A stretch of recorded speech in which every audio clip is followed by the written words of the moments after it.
इससे ज़्यादा अपमान क्या होगा कि मंच पर बैठा के उसके पिताजी और माताजी के बारे में और उनके पार्टी के बारे में बढ़िया से अपमानित करने के बाद तब तेजस्वी जी को केवल यही है कि हमको किसी तरह सत्ता में रहना है, चाहे अपमान का कोई घूंट पीना पड़े, माता पिताजी का अपमान होता रहे, पार्टी का अपमान होता रहे, लेकिन भाई सत्ता का सुख मिलता रहे और सत्ता के सुख के खातिर तेजस्वी यादव मजबूरी में बने रहेंगे। नमस्कार, मेरा नाम उत्कर्ष है, आप लाइव सिटीज देख रहे हैं। देखिए, पूर्व बिहार सरकार के पूर्व मंत्री और वर्तमान में बांकेपुर से विधायक नितिन नवीन ने नीतीश कुमार पर जमकर हमला बोला।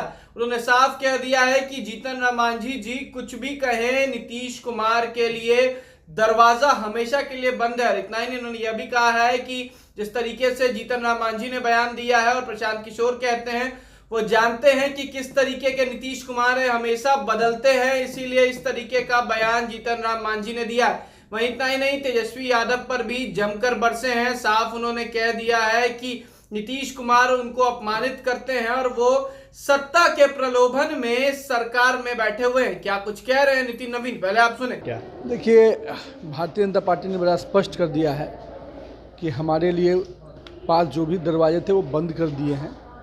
अब बिहार को हमको इन महाठगबंधों से बाहर निकालना है और उस ठगबंधों की जो गठबंधन है उससे बाहर निकालना है। अब मांझी जी क्या सोचते हैं वो जाने, प्रशांत किशोर क्या सोचते हैं, अब नीतीश जी का चरित्र किस प्रकार का रहा है इसलिए वो सोच रहे होंगे, लेकिन उनके सोचने से नहीं, भारतीय जनता पार्टी ने अपना फैसला ले लिया है और अब उस फैसले के साथ हम लोग बिहार में इस महाठगबंधन को बाहर निकालने का, बिहार की जनता को उससे मुक्ति दिलाने में लगेंगे। अच्छा सर, एक मिनट सर, आरजेडी तेजस्वी भी 10 लाख, नीतीश कुमार भी 10 लाख, खाली बोले ना भाई, अरे भैया तो बोले ना खाली लोग। वही नीतीश जी ने क्या कहा था, कहाँ है खजाने में पैसा, यही तेजस्वी यादव के बारे में बोला था। तो आज तेजस्वी जी के जुड़ते जुड़ते खजाना कहाँ से आ गया? तो पहले नीतीश जी को बताना होगा कि जब मुख्यमंत्री रहते हुए उन्होंने इस बयान दिया था कि बिहार में खजाने में इतना राशि है ही नहीं, वो जानता कहाँ है। ललन सिंह के प्रदेश अध्यक्ष ने बयान दिया था कि नौकरी कहाँ से लाएंगे, जानता कहाँ है। तो आज एक बैग तेजस्वी जी के आने से कहाँ से खजाना आ गया, कौन खजाना है, तो बिहार की जनता जानना चाहिए ना। और नौकरी कहाँ, नौकरी नहीं, ये केवल अपनी नौकरी पाना थे। आज तो उनके घर के बाहर धरने प्रदर्शन चल रहे हैं।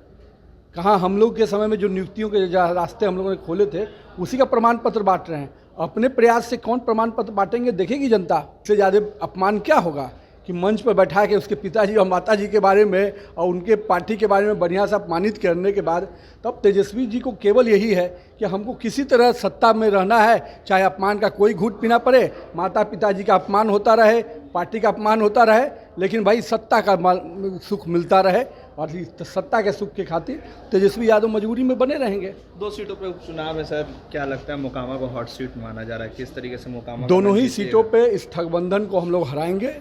और सबसे रोचक ये होगा कि जिस व्यक्ति पर जो मामले लगे, जदयू के लोगों ने जिस तरह से आपराधिक मामले उन पर गिनवाए थे, आज वही के समर्थन में वहाँ खड़ा हो रहे हैं।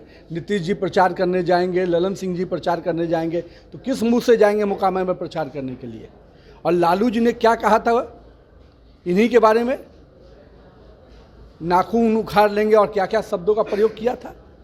तो अब तो लालू जी के परिवार और नीतीश जी और ललन सिंह जी, इन तीनों को मोकामा जाने का नैतिक अधिकार है क्या? तो आपने साफ सुना किस तरीके से नितिन नवीन मुख्यमंत्री नीतीश कुमार पर जमकर हमलावर है। वहीं बिहार के उप मुख्यमंत्री तेजस्वी यादव को भी कह रहे हैं कि सत्ता के प्रलोभन में सरकार में बैठे हुए हैं, उनकी बेइज्जती हो रही है, पार्टी की बेइज्जती हो रही है, लेकिन उन्हें कोई फिक्र नहीं है। नीतीश कुमार कुछ भी बोलते रहे, वो सुनते रहेंगे, केवल उन्हें सत्ता का लोभ है।